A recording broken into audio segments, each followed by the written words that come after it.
क्या प्रेगनेंसी में सच में किसी का सपोर्ट मायने रखता है? क्या प्रेगनेंसी में बिना किसी सपोर्ट के आप डिलीवरी कर सकते हैं?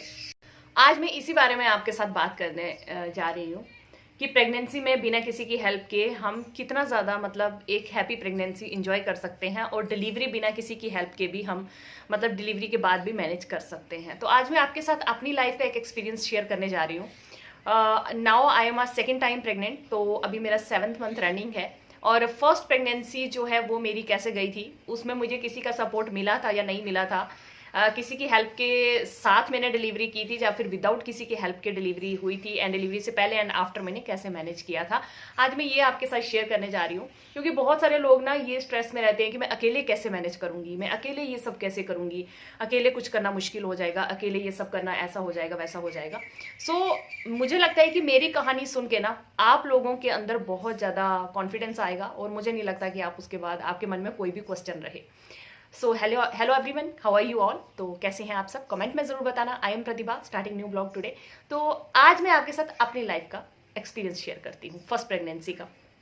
जब मैं फर्स्ट टाइम प्रेग्नेंट हुई थी, किसी को भी पता नहीं होता है कि क्या क्या होगा, कैसे होगा। फर्स्ट टाइम प्रेग्नेंट जो होते हैं उनको बहुत ज़्यादा वो रहता है, मतलब स्ट्रेस रहता है कि यार कैसे होगा सब, हम क्या खाएं, हम क्या करें, हम कैसे मैनेज करें सब कुछ। ये सब चीज़ें हर इंसान के दिमाग में आती हैं, हर लड़की के दिमाग में आती हैं उस टाइम पे। एंड जब मैं प्रेग्नेंट हुई थी at that time I was very happy, बहुत ज़्यादा खुश हो गई थी मैं। तो जब मैं फर्स्ट टाइम प्रेग्नेंट हुई थी ना, तो मेरे को फर्स्ट 4 मंथ जो है वो वॉमिटिंग की प्रॉब्लम नहीं थी। मेरे को वॉमिटिंग होती थी बट बहुत ही रेयर केसेस में, जैसे दूध को देख के मुझे वॉमिटिंग हो जाती थी। एंड 2-3 चीज़ें और थी जो मैं बताती हूँ कि किस किस चीज़ से होता था।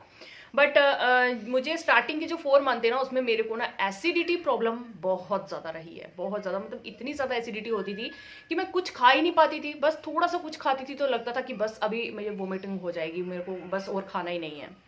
एंड टिल 2 मंथ मेरे को थोड़ा सा नॉर्मल रहा था। फर्स्ट मंथ में तो पता ही नहीं चलता है, सेकेंड मंथ में भी थोड़ा नॉर्मल रहा था। थर्ड मंथ का फर्स्ट डे लगते ही मेरे को अनियन की स्मेल से प्रॉब्लम होने स्टार्ट हो गया था। अनियन, प्याज से।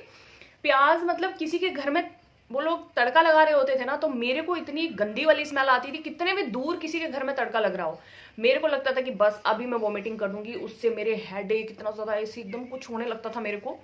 एंड टिल 6 मंथ मैंने अनियन बिल्कुल नहीं खाया है। उसके बाद मैं अनियन खाने लगी थी, लेकिन तब भी मतलब बहुत लिमिटेड क्वांटिटी में। इतना ज़्यादा मुझे ऑनियन से, प्याज से प्रॉब्लम होता था। एक प्याज और एक दूध, आप विश्वास नहीं मानोगे, 9 मंथ की प्रेगनेंसी में मैंने एक घूंट दूध नहीं पिया है, एक घूंट भी। कहते हैं कि दूध पीना बहुत ज़्यादा ज़रूरी होता है, और 9 मंथ मैंने एक घूंट दूध नहीं पिया है। जब भी मैं वन टाइम, मैं आई थिंक 7th मंथ था, मेरे हस्बैंड ने बोला कि पी लो, कुछ नहीं होता, एक बार चेक करते हैं कि क्या होता है, ट्राई तो करके देखो। तो मैंने क्या किया, नाक बंद करके ना मतलब पूरा गिलास एकदम से गटक लिया, पी लिया। एंड जैसे ही मतलब वो अभी गले से नीचे भी नहीं उतरा था, वैसे ही मैं जाके बाथरूम में पूरे का पूरा मैंने वो निकाल दिया। एंड बस वही एक दिन था जिस दिन मैंने वो दूध पिया था। एक्सेप्ट दैट मैंने पूरा 9 मंथ बिल्कुल दूध को टच भी नहीं किया है। और वो मेरी प्रेगनेंसी ऐसी, फर्स्ट प्रेगनेंसी मेरी ऐसी थी। देन ये 2 चीज़ें, अनियन एंड मिल्क, इन 2 चीज़ों से मुझे बहुत ज़्यादा प्रॉब्लम था, बहुत मतलब लिमिट से भी ज़्यादा प्रॉब्लम हो रहा था। फिर उसके बाद और किसी चीज़ से मुझे प्रॉब्लम नहीं होता था, बस हाँ, लेकिन 4 महीने मेरे को जो एसिडिटी की प्रॉब्लम है बहुत ज़्यादा होती थी। और एसिडिटी की प्रॉब्लम के लिए मैंने कुछ ज़्यादा लिया भी नहीं, मतलब कोई मेडिसिन, डॉक्टर मना करते थे कि मेडिसिन वगैरह नहीं लो। अगर आपको बहुत ही ज़्यादा लग रहा हो, जब वॉमिटिंग आ रही हो, तब आपकी वॉमिटिंग रुक ही नहीं रही है, तो आप टैबलेट ले लो, अदरवाइज आप कुछ मत करो। 4 मंथ ऐसे ही निकलने दो। 4th मंथ से आपको वो मेडिसिन लग जाएगी कैल्शियम आयरन की, तो चलने दो तब तक ऐसे ही। तो मैं किसी न किसी तरह से मैनेज कर रही थी। 4 मंथ मेरे चले गए, 5th 6th मंथ में भी सब नॉर्मल रहा, सब चलता रहा। क्योंकि मेरी फर्स्ट प्रेगनेंसी बहुत ज़्यादा स्मूथ प्रेगनेंसी थी, मुझे इतना ज़्यादा कोई स्ट्रेस नहीं था, कोई कुछ नहीं था, बिल्कुल बहुत हैप्पी प्रेगनेंसी थी, अच्छा फील आता था, सब कुछ अच्छा था। अब करें सपोर्ट की बात, तो मेरे पास मेरे हस्बैंड का एक बहुत ही स्ट्रॉन्ग सपोर्ट है। और उस टाइम पे इन्होंने मुझे कभी भी अकेले कुछ नहीं करने दिया। जब भी मुझे, इवन कभी मेरे से खाना नहीं बनता था, यही खाना बनाते थे। कभी क्या, बहुत बार ऐसा होता था। तो कभी कभी मुझे अच्छा नहीं लगता था। एक मेरे हस्बैंड को ना चपाती बनाना नहीं आता था, तो मैं चपाती मतलब बनाना इन द सेंस कि बना लेते थे, बट वो थोड़ा सा ऐसे टेढ़ा वेढ़ा हो जाता था थोड़ा सा। तो बस उसके लिए ना मैं बेल के देती थी और वो उसको पका के लाते थे। कई बार ऐसा भी कंडीशन आ गया। और मतलब कभी भी मतलब ऐसा नहीं हुआ कि उन्होंने मुझे कभी अकेला छोड़ा हो, या मेरे को कभी सपोर्ट चाहिए हो तो नहीं मिला हो। क्योंकि ही नोज कि अब मैं आपको बताती हूँ कि पूरी प्रेगनेंसी में मैं और मेरे हस्बैंड बिल्कुल अलोन, कोई हमें किसी का सपोर्ट नहीं था, हम दोनों अकेले। और किसी का गाइडेंस भी नहीं मिलता था। आपको पता है मैं किसी से पूछती कहाँ थी? अपने आसपास के लोगों से। जैसे हम लोग बाहर रहते हैं, क्वार्टर्स में रहते हैं, हस्बैंड जॉब करते हैं, तो मैं क्वार्टर्स में रहती हूँ, तो मैं आसपास की लेडीज़ जो मतलब आई होती थी मैं उनसे पूछती थी। जैसे किसी की प्रेगनेंसी होती थी, किसी की मदर आई होती थी, किसी की मदर इन लॉ आई होती थी, किसी को कोई, तो मैं उनसे पूछ लेती थी कि अभी ऐसा हो रहा है तो क्या करना चाहिए, अभी ऐसा हो रहा है तो क्या करना चाहिए। एंड टचवुड जो वहाँ पे गायनो थी ना, चंडीगढ़ में मेरी फर्स्ट प्रेगनेंसी हुई थी, जो वहाँ पे गायनो थी, वहाँ पे हमारे गायनो थी ना, वो गायनो बहुत अच्छी थी। उन्होंने मुझे इतने अच्छे से गाइडेंस किया, हर चीज़ उन्होंने बहुत अच्छे से बताई कि इतने टाइम में ये करना है, इतने टाइम में ये करना है, ये टेस्ट करवाने हैं। सो मुझे कभी किसी का इतना ज़रूरत नहीं लगा। और आपको विश्वास नहीं होगा, मुझे कभी भी जैसे छोटी छोटी चीज़ें हम अपने घर वालों से पूछते हैं ना कि इस टाइम पे ऐसा हो रहा है क्या करना चाहिए, इस टाइम पे ऐसा हो रहा है क्या करना चाहिए, तो मैं इस तरह की चीज़ें जाके ना गायनो से पूछती थी, सब कुछ पूछती थी कि अभी ये डे है, इस डे पे लोग बोलते हैं कि ऐसा नहीं करना चाहिए, वैसा नहीं करना चाहिए। इवन छोटी छोटी चीज़ें, अमावस्या, पूर्णिमा, कोई ग्रह लग रहा है, कुछ भी है, ये सब चीज़ें मैं गायनो से पूछती थी। तो वो इतनी अच्छे थे कि उन्होंने मुझे हर चीज़ ना बता भी देनी कि नहीं बेटा ऐसे करो, नहीं बेटा ऐसे करो, आप इस तरह से करो, इस तरह से करो। बहुत अच्छे थे, बहुत अच्छे।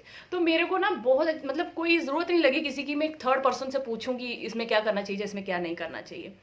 कभी मुझे कहीं ट्रैवल करना होता था, मैं उनसे पूछ लेती थी, तो वो मुझे बता देते थे कि नहीं आपको इस टाइम पे ट्रैवल नहीं करना चाहिए, आपको कहीं नहीं जाना है, आपको चुपचाप अपने घर पे रहना है। या फिर अगर मैं जा सकती थी तो मुझे बोल देते थे कि हाँ आप इस तरह से करो, इस तरह से करके आप जाओ। जैसे 5th मंथ में मुझे जम्मू जाना था, घर पे जाना था, तो उस टाइम पे बहुत ज़्यादा इमरजेंसी थी, मुझे ज़रूरी जाना था जम्मू में।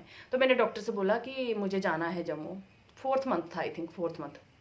तो उन्होंने मुझे बोला कि नहीं बेटा मैं इस टाइम आपको अलो नहीं करूंगी जम्मू जाना, बिल्कुल भी नहीं, बट मेरा जाना बहुत ज़्यादा ज़रूरी था।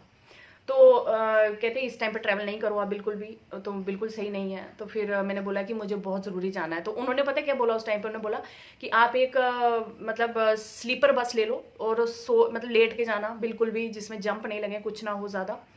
तो उन्होंने मुझे बहुत अच्छे से गाइड किया कि बिल्कुल कंफर्टेबली जाना और कंफर्टेबली ही वापस आना है, जैसे आप जाओगे वैसे ही उसी तरह से स्लीपर बस में ही आना।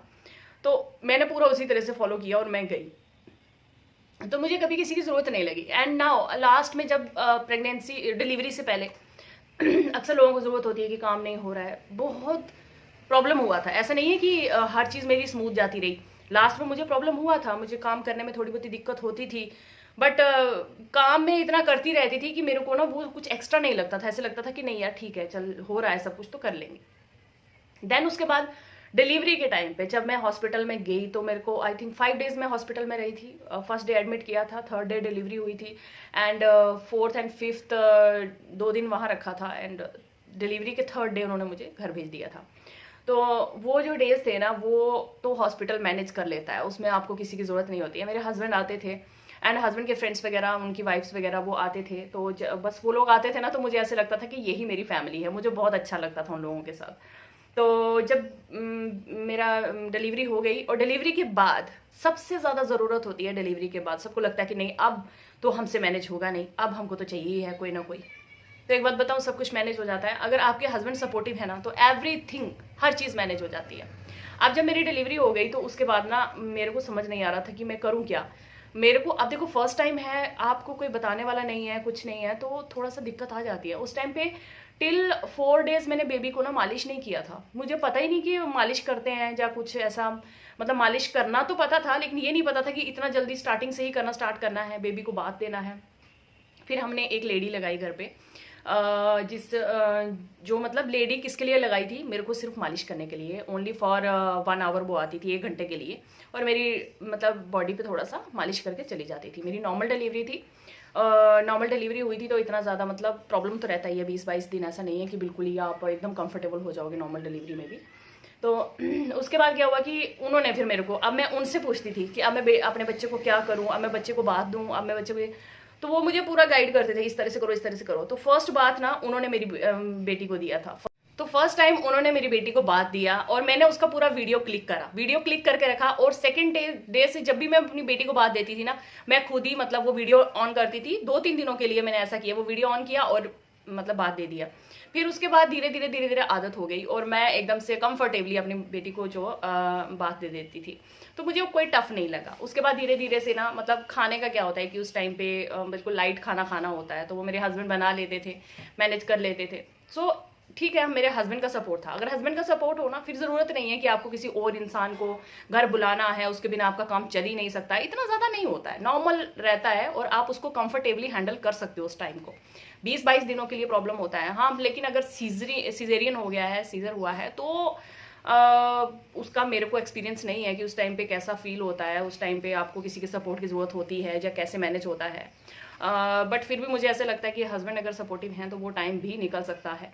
तो बहुत ज़्यादा इस चीज़ के लिए स्ट्रेस लेने की ज़रूरत नहीं है कि अब कैसे मैनेज होगा, डिलीवरी के बाद कैसे मैनेज होगा। आजकल मैंने मैक्सिमम लड़कियों को देखा है ना कि वो अक्सर ये बोलती रहती हैं कि नहीं, हम ये टाइम बहुत ज़्यादा डेंजरस होता है। अब जैसे मैं सेकंड टाइम प्रेग्नेंट हूँ, 7th मंथ रनिंग है, तो कभी मैं जब बाहर निकलती हूँ ना, तो आसे पासे की सब बोलती हैं, कहती कैसे मैनेज करोगे यार, कैसे मैनेज करोगे, 2 बच्चे नहीं मैनेज होते हैं, बहुत टफ हो जाएगा, किसी को बुला लो घर से, कैसे मैनेज करोगी, एक बच्चे को कैसे मैनेज करोगी, दूसरे को कैसे मैनेज करोगी। जब मैं स्टार्टिंग में प्रेग्नेंट हुई थी तब भी यही बोलते थे, कहते थे ये टाइम बहुत टफ होता है, कैसे तुम बच्ची को स्कूल भेजोगी, उसके लिए खाना कैसे बनाओगी, ये सब कैसे करोगी। तो टचवुड 7 मंथ चल रहा है, अभी तक सब सही चल रहा है एंड होप करती हूँ कि आगे का 3 महीने भी सब ठीक से निकल जाए। और आफ्टर डिलीवरी भी मतलब मुझे ऐसे लगता है कि अब जब देखो आपके पास ऑप्शन नहीं होता ना, तो आपको करना ही करना है। अगर आपके पास ऑप्शन होगा ना, तो आप कहीं ना कहीं डीले पड़ जाओगे कि यार नहीं, हमारे पास ऑप्शन है तो हम क्यों करें। लेकिन अगर आपको पता है ना कि आपको खुद ही करना है, आपका कोई है नहीं, कोई आएगा नहीं, किसी ने कुछ करना नहीं आपके लिए, तो उस टाइम पे ना, उस केस में ना आप एकदम कंफर्टेबल रहोगे। आपको पता है कि आपको खुद ही करना है, जैसे भी करना है खुद ही करना है। तो नेचुरली ना भगवान भी हेल्प करते हैं, बहुत हेल्प करते हैं उस टाइम पे, और वो चीज़ बहुत ईजिली, हमारा वो टाइम बहुत ईजिली निकल जाता है। सो इस चीज़ का स्ट्रेस कभी नहीं लेना चाहिए। देखो जो भी सिचुएशन हो, इंसान उसको हैंडल कर सकता है, चाहे वो कैसी भी हो। हाँ, लिटिल बिट वो टफ रहता है, बट अगर हस्बैंड सपोर्ट करने वाले हैं तो कोई दिक्कत ही नहीं होती है। इतना छोटा सा बच्चा होता है, उसको उठा के आप इतना ज़्यादा वो भी नहीं रहता, वो तो चुप करके अपने बेड पे लेटा रहेगा, कोई दिक्कत नहीं होती है। और आप अपना खाने पीना हल्का फुल्का खा पी के अपना नॉर्मल जो है रूटीन आप फॉलो कर सकते हो। तो बस यही है कि बिल्कुल कंफर्टेबली आप अपनी प्रेगनेंसी एंजॉय कर सकते हो, आफ्टर डिलीवरी भी मैनेज कर सकते हो। ये सिर्फ हमारे दिमाग में एक वहम होता है कि नहीं यार, हम लोग मैनेज नहीं कर पाएंगे यार। When you have a supportive hand, तो आप ऐसा सोचोगे। जब आपके पास सपोर्टिव हैंड नहीं है ना, तो आपको ऐसा कभी नहीं लगेगा कि आप नहीं मैनेज कर सकते, आपको लगेगा आप सब कुछ मैनेज कर सकते हो। तो मेरी वीडियो से आपको अगर कोई भी हेल्प मिला हो तो मुझे कमेंट करके ज़रूर बताना। एंड बी हैप्पी, और हर सिचुएशन को ना हैंडल करना चाहिए आदमी को। कभी कभी हमको ऐसा लगता है कि टफ है, बट टफ कुछ नहीं होता, बहुत ज़्यादा इजी होता है। देखो वो टाइम सबके लिए टफ होता है, ऐसा नहीं है कि वो बहुत इजीली निकल जाता है, चाहे वो नॉर्मल डिलीवरी हो, सिजेरियन हो। लेकिन हमें अगर दिमाग में सोच लिया ना कि हम सब कर सकते हैं, तो हम सब कर सकते हैं। सो चलिए, इस वीडियो को मैं भी यहीं पे ख़त्म करती हूँ, फिर मिलते हैं नई वीडियो में। तब तक के लिए bye bye, take care, enjoy करिए।